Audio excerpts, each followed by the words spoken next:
Much, Adrian. Lots of fun happening out there on the Blizzcon show floor. And Kat, I know later today we're going to take people through some of the cool new items that are at the store. Yes. And some of the other, I saw there's an area where people can actually record voiceovers if they want as a team. And you put together some pretty cool fun activities. I did, and you and Kim and I took an awesome picture at the That's photo right. booth this morning. We should show fighting the fallen. Show the crowd here our photo. This was us in Diablo 3, right? Working away here, which is pretty fun. So there we are battling Diablo with my machine gun, which I don't think people were probably not expecting in Diablo. That's not a scoop. It's just not happening in Diablo 3. It's scoop. We're adding machine guns to Diablo 3, and we'll talk about that upcoming in the Q&A. Well, look, we've transitioned to our Diablo environment here because Leonard Boyarsky, who's really the guy in charge of a lot of the story and narrative in Diablo 3, is coming up. So if you guys have questions for him, you can send them to me at Jeff Keighley on Twitter and at Kat Hunter on Twitter. And I got to take a sneak peek at their panel just a minute ago during the live raid. How do you get a sneak peek? No, not sneak. I sneaked over there I peeked, but they walked through the Angeria's Council and all of the angels that we're going to be seeing, and they actually showed 3 zones in game. So we got to see Chaldeum and 2 other zones. So I'm hoping that Leonard will tease some of that because I bet all of you were watching the live raid. Exactly. Well, I'm sure there's lots of other Diablo stuff, and one thing I think some of the fans are wondering about is, are they going to talk more about other parts of the game? Because what's here is the beta, which some people have been lucky enough to play on Battle.net. So folks are wondering, what else are we going to see? And we saw that amazing cinematic yesterday that I think teased people a little bit, and already seen some questions on Twitter about that cinematic and how it fits into the story. So when Leonard is here, we will ask him to break it down for us. I got to tell you, this story of Diablo 3 is one of the richest stories that I've ever heard told in Blizzard's history. I really think that Diablo is their flagship piece of canon in my mind. And we have a book that actually is going to be coming out soon called The Book of Cain, and it's a compendium of all of Cain's knowledge. And it goes through all of the story of the creation of Sanctuary and the Lord of Hell and all of that. And so that's going to be actually coming out around December. And so it'll be out before the game comes out? It will be out before the game comes out, and a chance to really catch up and learn all about the story. Because it just really is, I think, more beautiful than the lore of Warcraft. Well, we look forward to that. So, and you'll be able to get that on the Blizzard store and things like that? You'll be able to get it on Amazon when it comes out for sure. Definitely the Blizzard store too. All right. Well, that's fantastic. So get ready to pre-order that now. Cain's book, and then we'll have Leonard Boyarsky, who will be coming by as well, to talk a little bit about Diablo 3. Now, we've got an amazing day set for you guys with tons more panels still to come. There's also the Diablo 3 live Q&A that'll be happening at the bottom of the hour. And what that means is that fans will actually get a chance to ask questions of Jay Wilson, the team behind Diablo. But again, if you guys have questions, you can send us Twitter questions that we'll actually ask the team directly here and figure out some scoop, hopefully, on what we can expect from all these big games, guys. There is. I mean, they've really been close-lipped about anything outside of what we've seen in the beta. And I know that employees internally have just gotten their first look at anything outside of what the public beta is. So there really are a lot of questions to be answered in terms of what the main storyline and what the point of the character is and the motivation is. Well, if you guys want a little more scoop on Diablo 3, we've got something special for you. Chris Metzen, who we know from Blizzard, is going to take us through Diablo 3 and what's new about the story and how the world has changed. Let's take a look at that.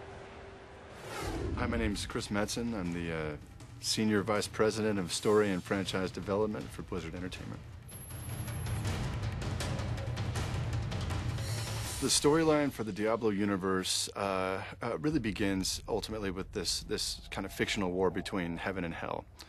The forces of hell, the demons are ruled by 3 gentlemen known as the Primevals. Our series villain Diablo is one of them. He was the Lord of Terror. And long ago, the Primevals were overthrown in hell. There was kind of a civil war, and they were cast to the mortal realm, where they caused all sorts of trouble for centuries.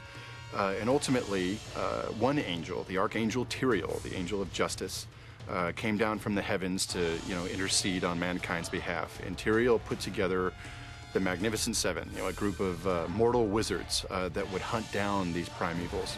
And as the story catches up, Diablo is now beginning to, get loose from his prison. Ultimately, a lone hero arises, arguably the hero you played, and puts Diablo down. But ultimately, his evil is loosed, and the story of Diablo 2 is he now is traipsing across the world attempting to release his 2 other brothers that were put down centuries before. One of the few running mainstay characters we have in the Diablo universe is a character named Deckard Cain, who's kind of like a scholar or a sage who is preoccupied with the war between heaven and hell. Cain has developed this book. He's of all of his research about this coming apocalypse that he believes is imminent. There are still some powers in hell that we have not seen yet, and he's convinced that they too will surface and rear their heads, and the final conflagration between heaven and hell will occur on the mortal world. The inciting moment that really sparks off Diablo 3 is a sign in the heavens. One day a star falls from the heavens down upon this quiet, wretched little town of Tristram, and shatters the church there. So the game really begins with a mystery. What was this star, and what does it portend? And is this, in fact, as Cain's work suggests, the first sign of the apocalypse? Is it on now? Oopsie, so we better rally and really get to the bottom of what this star means, for the world of men. Leah is mostly a new character we conjured for Diablo 3. We really debut her in the intro cinematic to the game. We've gone to great pains to make her very likable. Diablo is a pretty grim universe, so we thought it would ground us a little bit to have a character that really represents hope and kind of the best qualities of who we are as people. She is the niece of Deckard Cain. In these past 20 years, he's carted her around on all of his zany adventures. So she's kind of grown up with this old man and all of his kooky ideas and all the research he has done, and she doesn't know that she believes all of his wild ideas. As I think back, the first few Diablo games we had published, they were pretty dark, and they needed to be. It was something very distinct about this franchise relative to the other two we had built. And I've always long held that Diablo, given the roots of its fiction, is potentially the most interesting franchise Blizzard has built. And I was keen to make sure that this sequel, after all these years, really rose to that challenge and really had more soul and more resonance than previous products in the line. And I think we've achieved that. I think it's definitely a sharper look at this universe than we've had previously.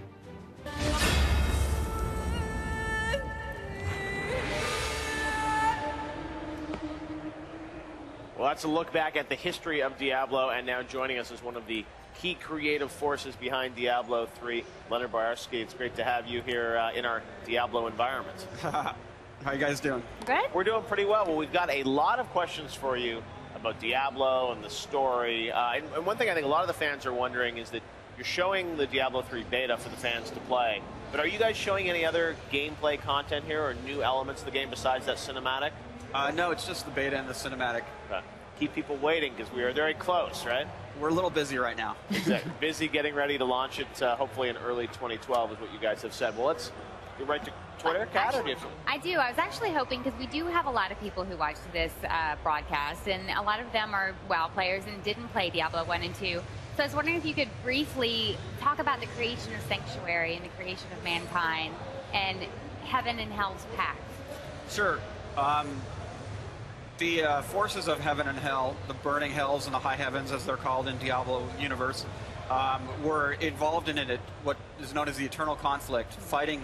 Oh, lost my earpiece there. Okay. Fighting each other since the beginning of time to see who would hold sway over creation. Man, I'm not doing good here.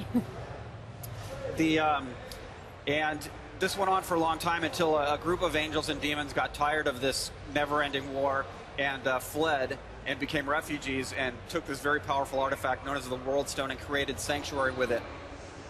And eventually they started mingling, as beings will do, and their offspring were human beings. And the humans that were the creation of the offspring, or the creation of the mating of these two different types of beings, were very powerful. And this was something that scared Heaven and Hell. So through a series of events that we won't get into now, the power of the human beings has been tamped down. But this was done through the World Stone, but the World Stone was destroyed at the end of Diablo 2. So one of the questions that's out there is like, what's going to happen to human beings now that the World Stone isn't there anymore? Right. And what would happen if humans knew their true nature, too, as well, I would imagine. Yeah, that's also, like, the players know about it, but as the characters in the game, that's a mystery to them, right. and they find out some of this stuff during the course of the game, and it's obviously shocking to them. Quite a setup for quite an epic story. It sounds like. Yeah, it's been building for a while. Now you've introduced a new character in this game, which is Leah, Deckard Cain's niece. Yes. Can you tell us a little bit about her? She's not technically his niece. She just calls him uncle. She is the daughter of Adria. We don't know who her father is. We just know that he was a warrior who disappeared when Tristram fell to the demons after Diablo 1. She's kind of like almost a surrogate for the player because she's heard all of these Deckard Cain's theories throughout the years. She's not quite sure she believes all of them, so she's there to ask questions that maybe the player has and for the player to identify with. And she actually, Deckard Cain likes to hang back in town while you go on adventures. She actually joins you on some of your quests and things like that. Okay. Now, one of the things you just addressed in your lore panel was a little bit of a controversy, and you addressed it directly, was that you had given an identity to the Dark Wanderer. Can you, for people who didn't get to hear in the panel, do you want to address that? After they fix your wonderful earpieces? Live TV. Thank you. Live TV. Yeah, because of what happened between Diablo 1 and 2 was, in Diablo 1 you could play the rogue, or you could play the sorcerer, or you could play the warrior. And I'm just going to take these out. No problem. And you could play any of those characters. But in Diablo 2, we kind of made the jump that because we had to pick one character to portray as the antagonist, we chose the warrior. The warrior, the male hero. The warrior was the obvious precursor to the Dark Wanderer in Diablo 2. So we've taken that a little bit further. We've given him the identity of Leoric's son. Leoric's other son was Albrecht. He was the person who was possessed by Diablo in Diablo 1, who then became the world's vessel for Diablo, if you will. And the reason we did this was just because, when we go into novels or if we go into any kind of other media, it's like you really just need something to hang your hat on. Him just being a generic warrior wasn't good enough. And this also enables us to kind of tie it into Leoric has this really, he's really tied in. He came over and Lazarus, who was his advisor, was the one who released Diablo in the first place. So this kind of really neatly ties it back into the whole family of Leoric. It becomes kind of a familial thing. Makes a lot of sense. Now, there are two lesser evils left at the beginning of the game. Yes. There's Belial and Azmodan. Yep. And this is who we're going to go up against? Yes, those are the main villains in Diablo 3. Okay, now I saw some of the concept art for Azmodan. I wish we had B-roll of it, but wow, that is the description of lust and avarice and everything. And it's this big, huge guy with gold rings everywhere and armor up top. Yeah. What was your thinking in concepting this character for the game?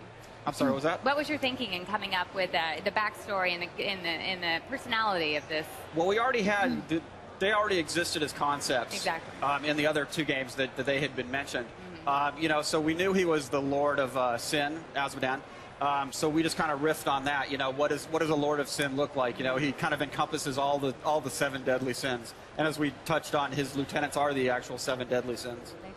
Oh, before we go to Twitter questions, I thought this was really interesting. You put she's not the Mistress of Pain anymore. Now she is called the Mistress of Lust. Is that her name now? Yes, she's the Maiden of Lust. The Maiden of Lust.